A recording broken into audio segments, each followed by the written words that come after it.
নমস্কার। আমাদের সনাতন ধর্মে এমন একটি দিন আছে যে দিনে আপনি যে কাজই করুন না কেন কখনো তার ফল নষ্ট হয় না। যেমন একবার যদি আপনি কোনো দান করেন তার পুণ্য হয় চিরস্থায়ী, আবার কোনো কাজ শুরু করলে সেই কাজ সফলতার পথে এগিয়ে যায়। আজ বলবো সনাতন ধর্মের এক অত্যন্ত শুভ দিন অক্ষয় তৃতীয়া নিয়ে। অক্ষয় তৃতীয়া হলো বৈশাখ মাসের শুক্লপক্ষের তৃতীয়া তিথি। আর অক্ষয় শব্দের অর্থ হলো যা কখনো ক্ষয় হয় না, অর্থাৎ চিরস্থায়ী। এই দিনটিকে এমন একটি শুভ মুহূর্ত হিসেবে ধরা হয় যেদিন কোনো শুভ কাজ শুরু করতে বিশেষ মুহূর্ত বা লগ্নের প্রয়োজন হয় না, মানে পুরো দিনটা নিজেই শুভ। এই দিনের মাহাত্ম্য বোঝাতে শাস্ত্রে অনেক রকম কাহিনী জানা যায়। যেমন এই দিনে ত্রেতা যুগের সূচনা হয়েছিল।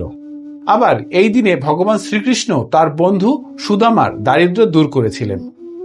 মহর্ষি বেদব্যাস এই দিনেই মহাভারত রচনা শুরু করেন আর গণেশ তা লিখে দেন। এছাড়াও মহাভারতে উল্লেখ আছে যে শ্রীকৃষ্ণ দ্রৌপদীকে এই দিনেই দিয়েছিলেন অক্ষয় পাত্র, যা কখনো শূন্য হয় না।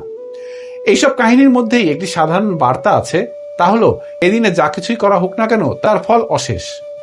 তাই অক্ষয় তৃতীয়ার এই পুণ্য লগ্নে মানুষ নানা শুভ কাজ করে থাকে। যেমন ভগবান বিষ্ণু মা লক্ষ্মীর পুজো করে থাকেন, গরিবদের অন্ন বস্ত্র বা অর্থদান করে থাকেন, নতুন ব্যবসা বা কাজ শুরু করে থাকেন, আবার কেউ কেউ গৃহপ্রবেশ বা নতুন কিছু কিনে থাকেন। বিশেষ করে এই দিনে সোনা কেনা খুবই জনপ্রিয়, কারণ বিশ্বাস করা হয় এতে সম্পদ ও সৌভাগ্য বৃদ্ধি পায়।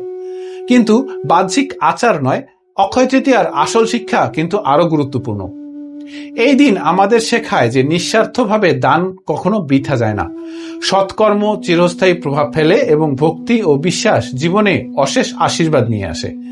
অর্থাৎ আপনি যদি এই দিনে ভালো কিছু করেন তবে তা শুধু আজকের জন্য নয়, বরং ভবিষ্যতের জন্য ফলপ্রসূ হয়। তাই অক্ষয় তৃতীয়ায় শুধু সোনা কেনার কথা না ভেবে বরং একটি ভালো কাজ করা উচিত। যেমন কাউকে সাহায্য করা বা ভগবানের নাম স্মরণ করা। এই দিনের পুণ্য কখনো শেষ হয় না।